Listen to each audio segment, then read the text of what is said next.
हाँ, तो मेरे प्यारे स्टूडेंट, एक बार फिर से महात्मा जी हिस्ट्री 91 चैनल में आप सभी का स्वागत है। तो चलिए स्टार्ट कर रहे हैं क्लास 12 की केमिस्ट्री। जो हम लोगों का टॉपिक चल रहा था इलेक्ट्रोकेमिस्ट्री का, जिसमें पार्ट 1 में हम लोग पढ़ चुके थे सेल के बारे में, डेनियल सेल और उसके सेल विभव, और उसमें इलेक्ट्रोडों के भी विभव को पढ़ चुके थे। मानक इलेक्ट्रोड विभव, ऑक्सीकरण इलेक्ट्रोड विभव, अपचयन इलेक्ट्रोड विभव, इन सारी चीज़ों के हम लोगों ने अध्ययन कर चुके थे। आज का जो हम लोगों का टॉपिक है, आप लोग उसमें पढ़े हैं सेल विभव। जो सेल विभव होता है उसको आप फार्मूले दिखाते थे, E cell is equals to E red minus E ox, यानी ई रेड अपचयन विभव माइनस ऑक्सीकरण विभव। सेल विभव जो होता है अपचयन और ऑक्सीकरण विभवों का अंतर होता है। यही फार्मूला आप लोगों ने पढ़े थे। तो उसमें रेड का मतलब अपचयन और ऑक्स का मतलब ऑक्सीडेशन, ऑक्सीकरण। इसे हम लोग क्या बोलते हैं, कैथोड भी बोलते हैं और इसको एनोड भी बोलते हैं। तो देखिएगा, तो इस सेल विभव से, इसके माध्यम से हम लोग अलग अलग ऑक्सीकरण और अपचयन विभव के मान को ज्ञात नहीं कर सकते हैं। यदि सपोज दैट हम लोगों को किसी सेल का ये जो विभव है कितना है, 30 है, तो इस 30 है तो क्या इससे हम लोग ई ऑक्स या ई रेड का अलग अलग मान निकाल सकते हैं? नहीं। देखिएगा, अगर जो ये 30 है इसका मान, तो हम इसको कैसे लिख सकते हैं? 60 माइनस 30 लिख सकते हैं, यानी अपचयन विभव 60 होगा, ऑक्सीकरण विभव 30 होगा। या 30 को हम ऐसे भी लिख सकते हैं 40 माइनस 10, या हम इसको ऐसे भी लिख सकते हैं 90 माइनस 30, कुछ भी तो हो सकता है। या इसी को लिखना है, नहीं, इसको 60, या इसी को हम लिख सकते हैं 45 माइनस 15, ऐसे भी तो बन सकता है। तो इस तरीके से हम लोग एक ही वैल्यू के लिए देख रहे हैं कि ऑक्सीकरण और अपचयन विभव के मान क्या ले रहे हैं, भिन्न भिन्न ले रहे हैं। यानी किसी अलग अलग ऑक्सीकरण या अपचयन विभव की वैल्यू हमें बताना होगा सेल के, तो हम इस सेल विभव से ज्ञात नहीं कर सकते हैं। समझ में आया? तो फिर हम क्या करेंगे? तो इसके लिए एक नए तकनीक की खोज करते हैं, जिसे हम लोग बोलते हैं हाइड्रोजन इलेक्ट्रोड। तो देखिएगा, इसको लेकर आते हैं हाइड्रोजन इलेक्ट्रोड विभव। तो यहाँ से फार्मूले तैयार रखेंगे, E cell is equals to E red minus E ox. अब सुनिएगा, इसको अगर जो हमें मानक इलेक्ट्रोड विभव के रूप में दिखाना होगा तो ई नॉट सेल बोलते हैं is equals to E naught red minus E naught ox, यही ना। अब हम लोग क्या करेंगे, किसी एक का हमें या तो ऑक्सीकरण विभव का या अपचयन विभव की वैल्यू ज्ञात करनी हो, उसका मेजरमेंट करना हो, तो हम लोग क्या करते हैं, उसके लिए मानक हाइड्रोजन इलेक्ट्रोड का प्रयोग करते हैं। देखिएगा, एक लाइन से पढ़ लीजिएगा, नोट में लिख भी लेंगे।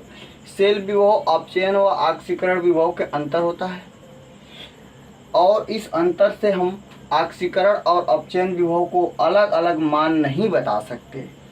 तो इस समस्या के निवारण हेतु हम मानक हाइड्रोजन इलेक्ट्रोड विभव का प्रयोग करते हैं। मानक हाइड्रोजन इलेक्ट्रोड को इंग्लिश में बोलते हैं स्टैंडर्ड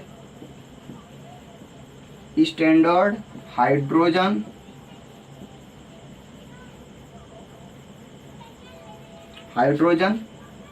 इलेक्ट्रोड बोल लेते हैं इसको शॉर्ट में SHE, यानी ये क्या है, सी। आप इसे याद रखेंगे, SHE, एस से स्टैंडर्ड, एच से हाइड्रोजन, ई से इलेक्ट्रोड। तो इसे हम लोग शॉर्ट में क्या बोल सकते हैं, सी, SHE, मानक हाइड्रोजन इलेक्ट्रोड। क्लियर हुआ? तो अब बता चलते हैं कि मानक हाइड्रोजन इलेक्ट्रोड को हम लोग कैसे सॉल्व करेंगे। तो मानक हाइड्रोजन इलेक्ट्रोड देखिएगा, इसकी कार्यविधि समझने से पहले इसे नोट कर लेंगे। और इसकी कार्यविधि समझने से पहले हम लोग इलेक्ट्रोड के बारे में जानते हैं। किसी भी छड़ या धातु का इलेक्ट्रोड जब बनाना होता है तो उस छड़ को लेते हैं और उसी छड़ के जो जिस छड़ को लेते हैं उसी धातु के विलयन में उसे क्या करते हैं, डुबो देते हैं। तो चलिए हम लोग मानक हाइड्रोजन इलेक्ट्रोड भी बनाने चलेंगे, तब उसके विभव का मेजरमेंट करेंगे। तो इसे नोट कर लीजिएगा, ये टॉपिक मिटा दें।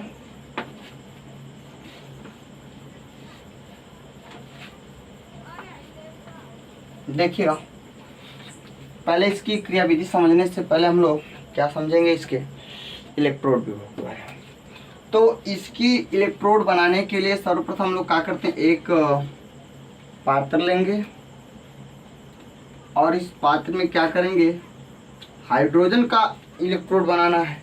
तो इसमें एक विलयन ले आते हैं हम, हाइड्रोक्लोरिक अम्ल। भाई हाइड्रोजन का विलयन क्या होगा, हाइड्रोक्लोरिक अम्ल ही ना होगा। तो इसको हम ले लेते हैं HCl। चलिए हमने तो विलयन ले आया, पर हमें हाइड्रोजन की राड चाहिए। तो हाइड्रोजन की राड जो होती है हम लोगों के मार्केट में मिलती नहीं है, क्योंकि हाइड्रोजन की छड़ नहीं होती है। तो हाइड्रोजन क्या होता है, गैस होता है। तो फिर इलेक्ट्रोड बनेगा कैसे। चलिए इसके लिए एक उपाय बताते हैं। इसमें क्या करते हैं, एक प्लेटिनम का तार ले आते हैं। किसका तार है, प्लेटिनम का तार। और इसके एक सिरे पर पतली पन्नी यानी जाली लगा देते हैं प्लेटिनम का ही। और इस पूरे यंत्र को एक कांच की नली के माध्यम से क्या करते हैं, इसको बंद कर देते हैं यानी सील कर देते हैं। समझिएगा, इससे हाइड्रोजन का इलेक्ट्रोड हम बनाएंगे। सील कर दिए, सील हो गया। और इसमें क्या करते हैं, देखिए यहाँ से इस नली को थोड़ा सा सुराख करेंगे और इसमें H2 गैस प्रोवाइड करेंगे। क्या करेंगे, H2 gas, hydrogen gas provide करेंगे। एक बात ध्यान देंगे कि ये जो प्लेटिनम की तार होती है, किसकी तार है, प्लेटिनम की। जो प्लेटिनम होता है ये अक्रियाशील होता है, ये किसी से क्रिया नहीं करता है। कोई भी पदार्थ आएगा, कोई भी एलिमेंट्स आएगा तो इससे क्रिया नहीं करता है। उस पर ये हम लोग क्या लगाएं, प्लेटिनम की जाली, जो ये प्लेटफॉर्म का काम करता है। क्लियर हुआ। देखिएगा, यहाँ से जब हाइड्रोजन गैस प्रवाहित होती है तो ये हाइड्रोजन गैस क्या आती है, इसमें आती है और ये HCl हाइड्रोक्लोरिक अम्ल के साथ मिलती है। और यहाँ से क्या बनाती है, एक अपना क्रिया करती है, कैथोड का भी और एनोड का भी। ये दोनों क्रिया कर सकती है। लेकिन एक बात ध्यान रखेंगे कि ये जो विलयन लेंगे हम लोग, कौन सी रहेगा, 1 मोल प्रति लीटर सांद्रता वाला विलयन रहेगा। इसकी सांद्रता, इसकी जो विलयन की प्रॉपर्टी हो कैसी होनी चाहिए, 1 मोल प्रति लीटर होना चाहिए। और हाइड्रोजन गैस जो प्रोवाइड करेंगे कितने पे, 298 केल्विन पे, फिक्स टेम्परेचर पे। और इसका जो प्रेशर होगा गैस का वो 1 बार होगा। क्लियर हुआ। ये जो मानक हाइड्रोजन इलेक्ट्रोड होता है ये कैथोड का भी कार्य करता है और एनोड का भी कार्य करता है। इसके 2 नोट पॉइंट हैं, नोट कर लीजिएगा, NOT। पहला इसका नोट पॉइंट है कि मानक हाइड्रोजन इलेक्ट्रोड का जो विभव होता है वो 0 होता है। याद रखेंगे, मानक इसका जो होता है इलेक्ट्रोड विभव या वोल्टता इसको भी बोलते हैं, वोल्टता कितना होता है, 0 होता है, 0 होता है। और दूसरा इसका नोट पॉइंट है, चलिए लिख देता हूँ। दूसरा नोट पॉइंट ये होता है कि मानक इलेक्ट्रोड विभव जो होता है, जो मानक हाइड्रोजन इलेक्ट्रोड है, यह कैथोड की भांति भी कार्य करता है और एनोड की भी भांति कार्य करता है। देखिएगा ये दोनों रूपों में कार्य करता है, कैथोड तथा एनोड दोनों का कार्य करता है, दोनों का कार्य करता कैसे कार्य करता है देखिएगा। कैथोड पे क्या होता है, अपचयन की क्रिया होती है, यानी इलेक्ट्रॉन को क्या करता है, ग्रहण करता है। और एनोड का जो कार्य होता है, एनोड जो होता है वो क्या होता है, ऋणात्मक होता है, इलेक्ट्रॉन को क्या करता है, वो त्यागता है। क्लियर हुआ। तो देखिएगा, जब हम इसे कैथोड के रूप में प्रयोग करेंगे, कैथोड के लिए तो कैथोड के लिए यहाँ से देखिएगा हाइड्रोक्लोरिक अम्ल, तो यहाँ से ये हाइड्रोजन आयंस अलग होगा और क्लोरीन अलग होगा। तो जब ये हाइड्रोजन आयंस यहाँ से अलग होगा तो ये क्या करेगा, H आयंस, ये इलेक्ट्रॉन को ग्रहण करके क्या बनाएगा, H बनाएगा।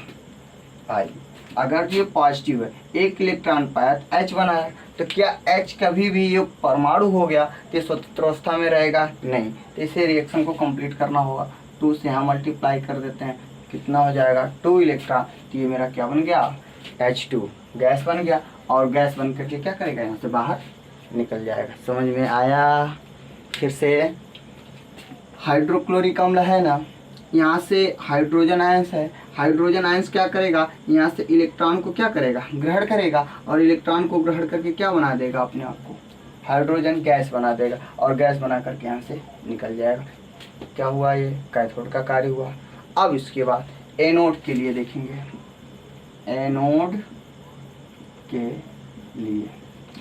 के लिए क्या होता है, ये H2 गैस है ना, यहाँ से प्रवाहित हो रही है, H2 गैस आया, किससे मिला, इस विलयन से मिला, तो क्या बना दिया, अपने आप को 2 इलेक्ट्रॉन को क्या कर दिया, त्याग दिया, और ये क्या बना दिया, अपने आप को हाइड्रोजन आयन बना दिया, 2H आयंस। तो ये किस पे है, एनोड की क्रिया है। किसका कार्य कर रहा है ये, एनोड का। स्पष्ट हुआ। कैथोड पे देख रहे हैं अपचयन की क्रिया होगी, और एनोड पे क्या होगा, ऑक्सीकरण की क्रिया होगी। तो इस तरीके से जो हम लोगों का मानक हाइड्रोजन इलेक्ट्रोड विभव है वो किसका कार्य करता है, कैथोड का, और एनोड दोनों की भांति कार्य कर सकता है। इसीलिए हम लोग क्या करते हैं, ऑक्सीकरण और अपचयन विभव का अलग अलग मान मानक हाइड्रोजन इलेक्ट्रोड विभव से ज्ञात कर सकते हैं। तो देखिएगा इसकी क्रियाविधि। मानक hydrogen electrode, standard hydrogen electrode की क्रियाविधि। इसे बनाने के लिए एक कांच की नली में प्लेटिनम तार सील करके उसके ऊपर एक सिरे पर सूक्ष्म विभाजित प्लेटिनम लेपित झिल्ली सील कर देते हैं। यही जो प्लेटिनम लेपित झिल्ली है, सील कर देते हैं। इसे HCl के 1 मोल प्रति लीटर सांद्रता वाले विलयन में रख करके 298 केल्विन ताप पर और 1 बार दाब पर H2 गैस प्रोवाइड करते हैं। तो इसे नोट कर लेंगे और इसका डायग्राम भी बना लेंगे। नोट कर लीजिए, स्क्रीनशॉट ले लीजिए। चलिए अब देखिएगा, अब हम लोग इसका मानक हाइड्रोजन इलेक्ट्रोड विभव का उपयोग करेंगे SHE कैथोड के रूप में और SHE एनोड के रूप में। जैसे डेनियल सेल आप लोगों ने पढ़े हैं, तो डेनियल सेल में क्या होता है, लेफ्ट पे जिंक रहता है और राइट पे क्या रहता है, कैथोड का इलेक्ट्रोड रहता है ना। तो अब हम इसको मानक हाइड्रोजन इलेक्ट्रोड को यदि जिंक इलेक्ट्रोड को की स्पेस पे रखेंगे तो ये किसका काम करेगा, एनोड का काम करेगा। यदि इस मानक हाइड्रोजन इलेक्ट्रोड विभव को अगर जो मैं कैथोड की प्लेस पे रखता हूँ, यानी कि कॉपर की प्लेस पे रखूँगा, तो किसका कार्य करेगा, ये कैथोड का कार्य करेगा। क्लियर हुआ। तो चलिए इसको बारी बारी से हम लोग समझते हैं, तब तक इसे मिटा देते हैं।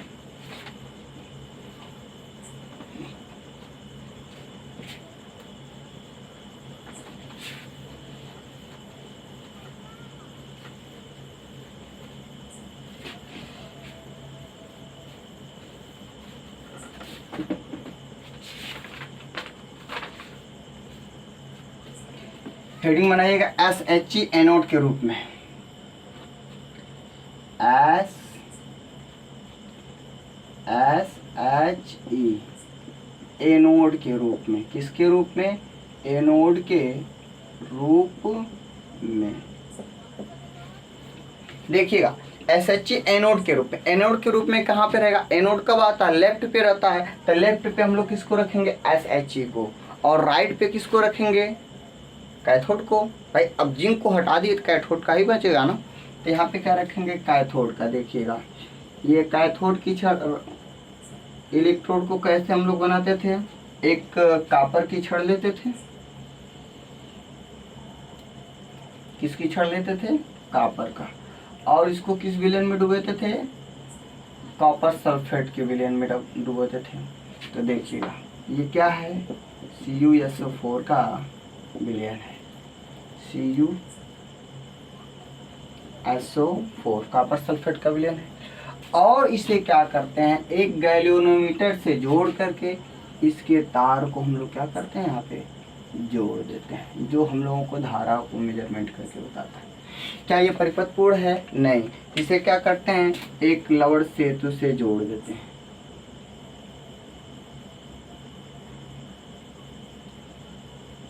जोड़ दिए। अब ये क्या हो गया, लवण सेतु। अब तो ये परिपथपूर्ण हो गया। धारा देखिएगा यहाँ से ये एनोड, SH किसके रूप में, एनोड के रूप में। तो एनोड के रूप में तो यहाँ से क्या करेगा, हाइड्रोजन गैस अंदर जाएगा और यहाँ से क्या करेगा, इलेक्ट्रॉन को प्रवाहित करेगा। तो यहाँ से इलेक्ट्रॉन जो है निकलेगा और इस दिशा में आगे बढ़ेगा। H2 है, तो अभी देखिएगा H2 जो है क्या करता है, इलेक्ट्रॉन को त्यागता है। कितने इलेक्ट्रॉन को त्यागेगा, 2 इलेक्ट्रॉन को। तो अभी ये इसको स्वागत करने के लिए इस इलेक्ट्रॉन को कौन जाएगा, कॉपर। तो यहाँ से कॉपर सल्फेट आयन है, यहाँ से क्या जाएगा, तो Cu पे 2+ जाएगा इनका स्वागत करने के लिए। क्लियर हुआ। तो अब ये किसके रूप में हुआ, SH एनोड के रूप में हुआ। तो इसकी अगर जो रिएक्शन देखेंगे तो क्या देखेंगे, SH कैथोड एनोड के रूप में है ना। तो देखिएगा यहाँ पे जो क्रिया होगी H2 का, H2 क्या करता है, 2 इलेक्ट्रॉन का दान करेगा और क्या बन जाएगा, 2H आयंस। और 2H आयंस इस विलयन में क्या करेंगे, आने लगेंगे ऐसे। यहाँ से क्या हुआ, कॉपर। देखेंगे जो कॉपर है Cu वे 2+ आए। यहाँ से क्या हुआ, 2 इलेक्ट्रॉन आया और इसका स्वागत किए और ये किस में बदल गए, Cu सॉलिड में बदल गए। ये किस में था, एक्वस में था। ये गैस में है, ये किस में बदल गए, एक्वस में। समझ में आ गया। यानी यहाँ पे हम लोग जो पढ़ रहे हैं SH एनोड के रूप में। तो SH एनोड के रूप में तो जिंक के प्लेस पे रहेगा, जिंक इलेक्ट्रोड के प्लेस पे रहेगा, और ये किस पे रहेगा, कैथोड अपना रहेगा। स्पष्ट हुआ। तब देखिएगा इसका थोड़ा सेल विवो निकालते हैं। सेल विवो किस प्रकार से निकलेगा, आप लोगों ने एक फार्मूला पढ़ा है, E cell is equals to E red minus E ox, पढ़े हैं ना।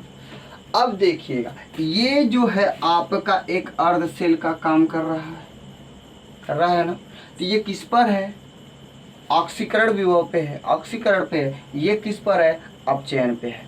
तो हम क्या लिख सकते हैं, E cell is equals to E red minus E ऑक्सीकरण की जगह क्या SHE है, तो हम क्या लिख सकते हैं इसकी जगह पे मेरे भाई, SHE मानक हाइड्रोजन इलेक्ट्रोड। अब आप लोगों ने पढ़े हैं कि मानक हाइड्रोजन इलेक्ट्रोड का जो विभव होता है वो क्या होता है, 0 होता है, पढ़े हैं ना अभी। तो अब ये क्या हो जाएगा, E cell is equals to क्या बचा, E red minus E SHE का मान क्या हो गया, 0। तो ये कितना बचा, ई सेल का जो मान होगा वो ई रेड के क्या हो जाएगा, बराबर हो जाएगा। अब मुझे बताइए मेरे भाई कि क्या अगर जो हमें ये एक सेल का विभव मिले तो मैं अपचयन विभव को बता सकते हैं। क्लियर हुआ ना।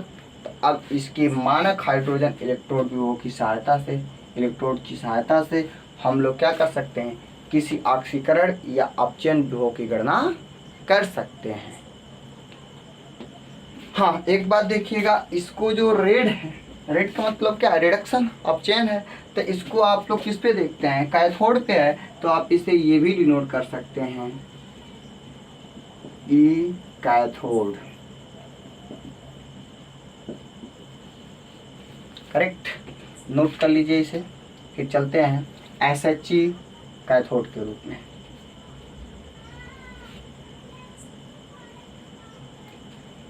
बता दें,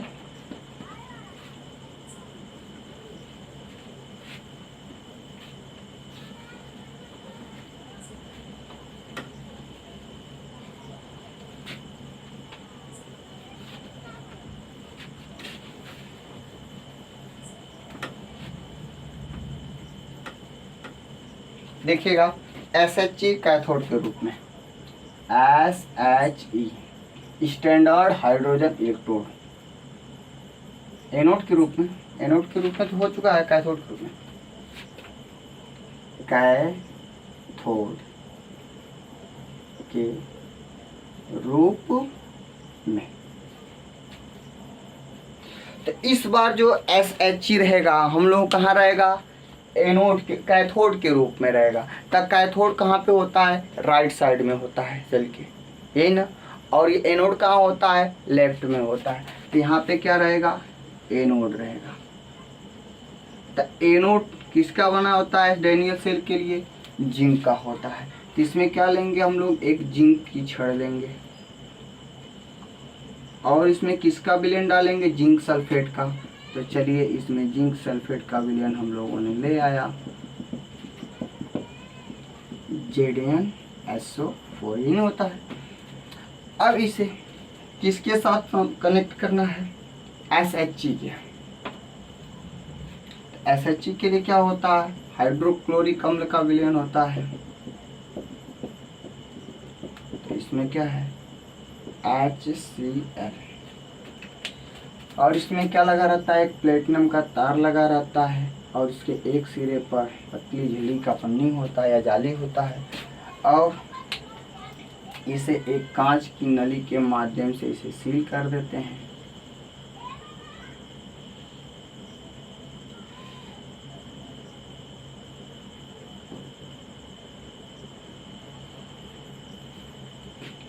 और इसमें H2 गैस प्रोवाइड करते हैं 1 बार पे और 298 केल्विन पर, है ना। और इसकी जो सांद्रता होगा 1 मोल प्रति लीटर। अब देखिएगा इसको क्या करते हैं, एक गैल्वेनोमीटर से एक तार द्वारा इसे हम लोग क्या करते हैं, जोड़ देते हैं। गैल्वेनोमीटर है। तो एनोड, एनोड से इलेक्ट्रॉन निकलेगा और ये लवण सेतु है, लवण सेतु। देखिएगा जब इसको यहाँ से एनोड, ये जिंक की छड़ है ना, जेड, तो जब जिंक की छड़ यहाँ से इलेक्ट्रॉन का त्याग करेगा तो जिंक कितने इलेक्ट्रॉन का त्याग करता है, 2 इलेक्ट्रॉन का। जब 2 इलेक्ट्रॉन ये त्याग करेगा तो किस में चेंज हो जाएगा, Zn2 पॉजिटिव में। तो अब ये किस में था, सॉलिड में, किस में चेंज हो गया, एक्वस में चेंज हो गया, चेंज हो गया ना। अब सुनिएगा, यहाँ से इलेक्ट्रॉन जाएगा और इसका इन इलेक्ट्रॉनों का स्वागत कौन करेगा, तो यहाँ से देखिएगा HCl हाइड्रोक्लोरिक अम्ल, तो यहाँ से H आयंस जाएगा इनके इलेक्ट्रॉनों का क्या करने के लिए, स्वागत करने के लिए। तो यहाँ से जब ये H आयंस निकलेगा तो जाएगा तो क्या बनेगा, H पॉजिटिव। कितने इलेक्ट्रॉन आ रहे हैं, 2 इलेक्ट्रॉन। तो क्या बनाएगा, यहाँ पे 2 से मल्टीप्लाई कर देंगे तो H2 गैस बनाते हुए यहाँ से उड़ जाएगा। बताइए रिएक्शन कंप्लीट हुआ, समझ में आया, बहुत अच्छा। तो यहाँ से क्या इलेक्ट्रॉनों का स्वागत कौन कर रहा है, हाइड्रोजन, और ये पूरा परिपथ पूर्ण रहेगा और धारा का प्रवाह होता रहेगा। तो इस तरीके से ये SHE जो है इस बार किस पे लिए थे आप लोगों ने, कैथोड के रूप में लिए थे। तब इसका अब निकालेंगे सेल विभव, वही formula, E cell is equals to E red minus E ox. अब आप यहाँ पे देख रहे हैं कि SHE किस पर है, कैथोड के रूप में, यानी कि अपचयन विभव पे है। तो लिखेंगे E cell is equals to ESHE यहीं पे आएगा ना, -ES। आप लोग जान ही चुके हैं कि ESHE का जो मान होता है वो कितना होता है, 0 होता है। तो अब क्या होगा, E cell is equals to कितना, SHE का मान तो 0 हो गया, इसका मान कितना हो जाएगा, ये वैल्यू 0 माइनस ई ऑक्स। तो आप निकाल दिए, ई सेल का जो मान होगा कितना, माइनस ई ऑक्स के बराबर होगा। या इसी को आप लिख सकते हैं, ऑक्सीकरण की क्रिया किस पर होती है, एनोड पर होती है। तो मैं लिख सकता हूँ E cell is equal to minus E anode. सबको मालूम एनोड जो होता है ऋणात्मक होता है। तो इस तरीके से हम लोग जो यूज कर सकते हैं SHE कैथोड के रूप में, SHE as a anode. Clear हुआ, नोट कर लीजिए।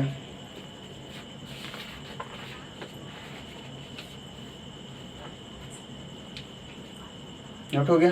चलिए अब चलते हैं हम लोग नेक्स्ट इक्वेशन।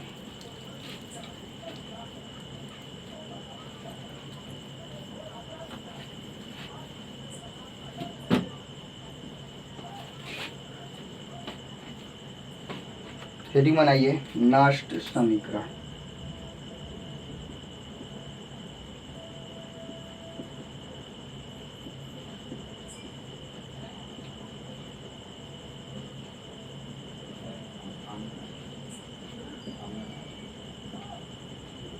नेक्स्ट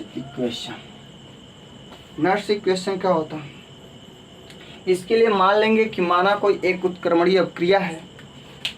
उत्क्रमणीय अभिक्रिया का मतलब तो आप लोग जानते ही हैं। माना एक किसी सेल का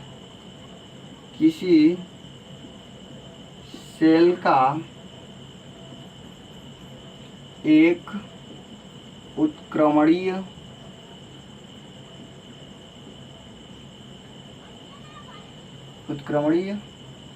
अभिक्रिया small A capital A plus small B capital B gives small C capital C plus small D capital D. अब जरा देखिएगा, कैपिटल ए कैपिटल बी अभिकारक है और कैपिटल सी कैपिटल डी क्या है, उत्पाद है। ये रिएक्टेंट है, ये क्या है, प्रोडक्ट है। और ये जो स्मॉल ए और स्मॉल बी क्या है, इसकी रिएक्शन को क्या है, संतुलित कर रहे हैं। रसमितीय समीकरण गुणांक जिसे कहते हैं। स्मॉल सी स्मॉल डी भी क्या है, एक कोफिशिएंट है। स्मॉल सी के कैपिटल सी के कोफिशिएंट है, ये कैपिटल डी के कोफिशिएंट है। इसकी एक नियतांक वैल्यू है, उसको ध्यान से देखिएगा। जो नियतांक मान है उसको हम लोग किससे डिनोट करते हैं, क्यू से। क्यू का होता है ये उत्पाद कैपिटल सी के जो कोफिशिएंट है small C into capital D के कोफिशिएंट है तो ऊपर घात लगे अपान अभिकारक के capital A to the power, जितना यहाँ पे कोफिशिएंट रहेंगे उतना लग जाएंगे A into capital B to the power B. जैसे for example H2 plus N2 gives NH3। क्या ये रिएक्शन संतुलित है, नहीं संतुलित है। क्या करते हैं, यहाँ से 3 से मल्टीप्लाई, यहाँ पे 2 से मल्टीप्लाई। अब कंप्लीट हो गया। तो आप इसको भी देखेंगे तो यहाँ पे कोफिशिएंट कितना है, NH3 का 2 है और इसका कितना है, 1 है और इसका कितना है, 3 है। तो इस तरीके से आप लोग यहाँ से Q की वैल्यू इसको नोट कर सकते हैं। NH3 के पावर 2 अपान H2 के पावर 3 और N2 के पावर 1 लिखे हैं ना, लिखे। तो इसी तरीके से ये कोफिशिएंट होता है। अब चलते हैं आगे, देखिएगा हम लोग क्लास 11th में एक ऊष्मागतिकी वाला टॉपिक पढ़े। इसको समझने के लिए देखिए, आप लोगों को 11th का ऊष्मागतिकी अच्छी तरीके से तैयार होना चाहिए। यदि नहीं तैयार है तो फिर भी कोई बात नहीं है, मैं पूरी चीज़ बता रहा हूँ, आप लोग ध्यान दीजिएगा। देखेंगे ऊष्मागतिकी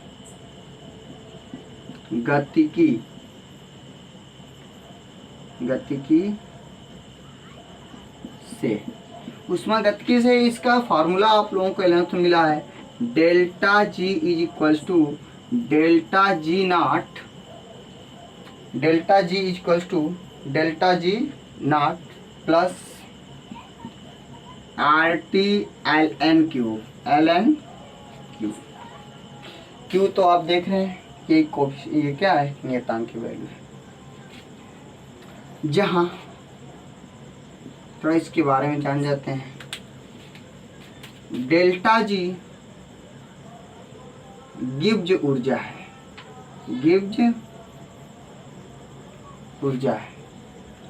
अब गिब्ज ऊर्जा जो इसकी कुछ खासियत वैल्यू है, यानी कि जब ये गिब्ज ऊर्जा का मान डेल्टा जी का मान 0 होगा तो किस में आएगा, साम्यावस्था में आएगा, साम्यावस्था।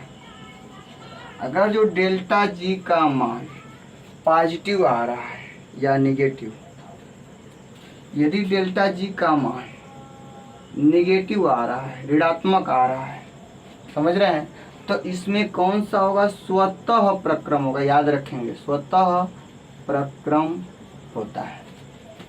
डेल्टा जी का मान यदि क्या है, गिब्ज ऊर्जा या गिब्ज मुक्त ऊर्जा बोलते हैं, इसकी वैल्यू यदि ऋणात्मक मिलेगा तो उसमें कौन सा प्रक्रम होगा, स्वतः प्रक्रम, जो अपने से क्रिया होने वाली स्वयं प्रक्रम हो। और जब डेल्टा जी का मान पॉजिटिव आता है,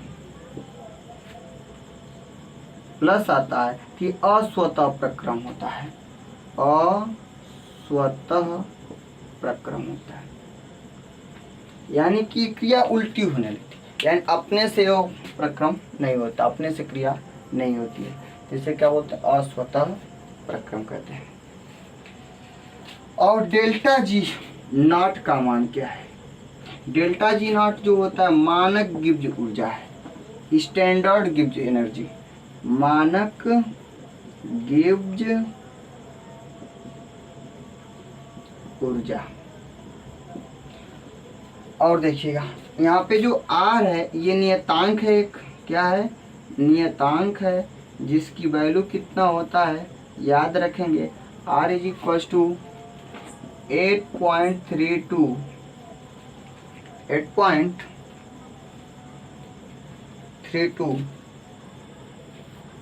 जूल प्रति केल्विन प्रति मोल, करेक्ट। और इसमें क्या बचा, कैपिटल टी का जो मान होता है ये ताप है, किस में मेजरमेंट करते हैं इसे, केल्विन में, क्लियर हुआ। और क्यू को तो आप जान ही रहे हैं, ln तो लवगणक में आएगा, अब इसके बारे में चर्चा करेंगे। और क्यू क्या है, यहाँ पे आपका नियतांक है, क्लियर हुआ। तो इस तरीके से ये है। अब देखिएगा डेल्टा जी का जो मान होता है, delta G is equals to minus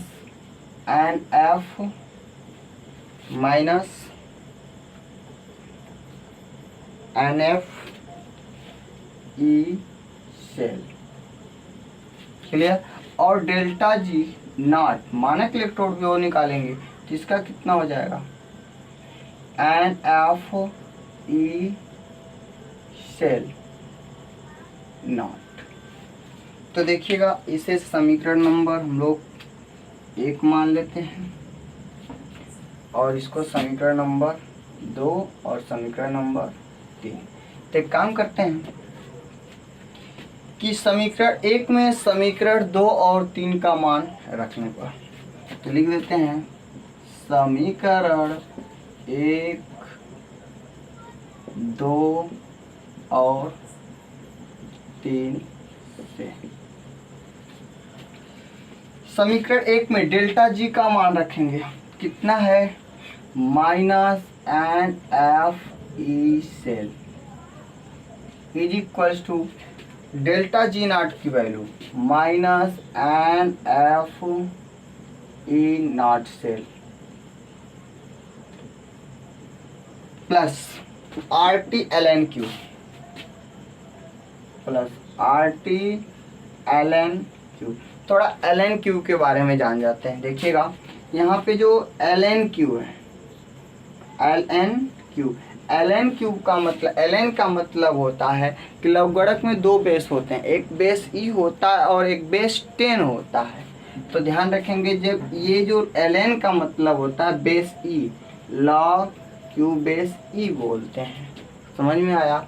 और एक ये होता है लॉग, तो जब इसको हम लोग बेस 10 के रूप में लिखते हैं तो लॉग क्यू रहेगा, तो इसे हम लोग क्या बोलते हैं, लॉग क्यू बेस 10 पढ़ते हैं। क्लियर हुआ। इन दोनों में एक संबंध होता है कि log Q base E is equal to 2.303 से यदि इसमें मल्टीप्लाई कर देते हैं तो ये किसके बराबर हो जाता है, log क्यू बेस 10 के रूप में आ जाता है। तो ये संबंध आप लोग कहीं नोट कर लीजिएगा, इसी को हम लोग क्या बोलते हैं, एल एन क्यू बोलते हैं। क्लियर।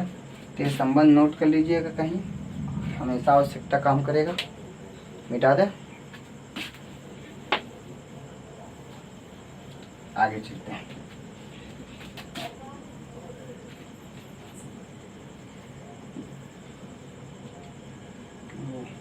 जा रहा है,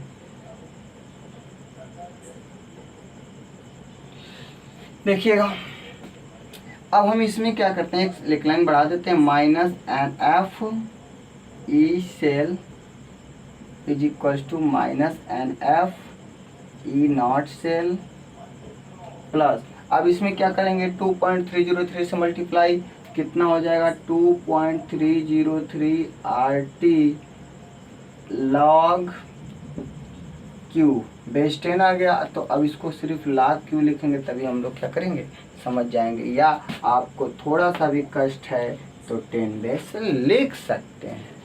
क्लियर।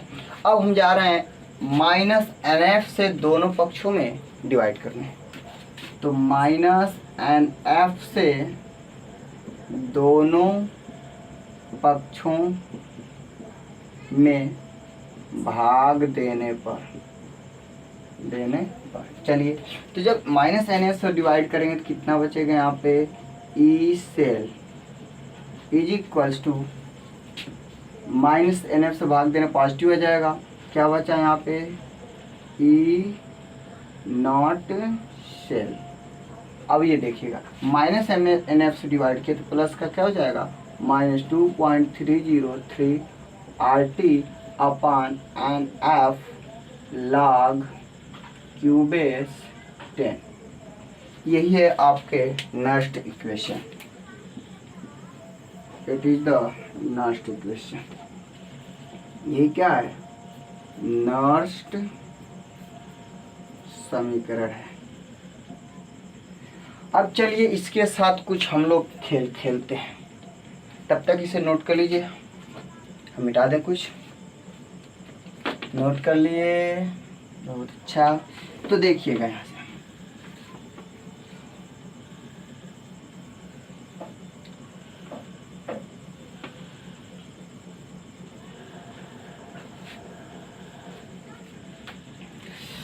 अब हम चल रहे हैं इसमें कुछ वैल्यू पुटअप करें और नया थोड़ा साधारण क्वेश्चन ला दें इसका।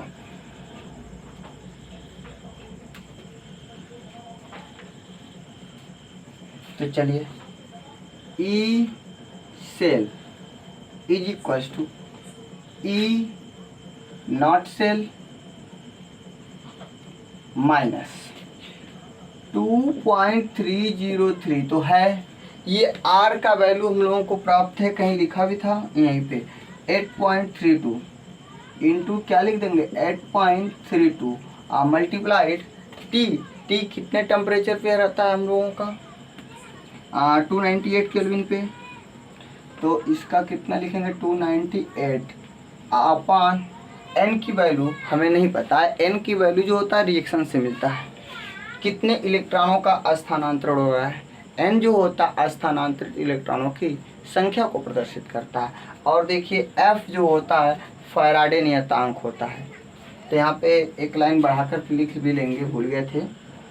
n जो होता है स्थानांतरित इलेक्ट्रॉन की संख्या, और f जो होता है फैराड नियतांक है, फैराड है, और एक फैराड में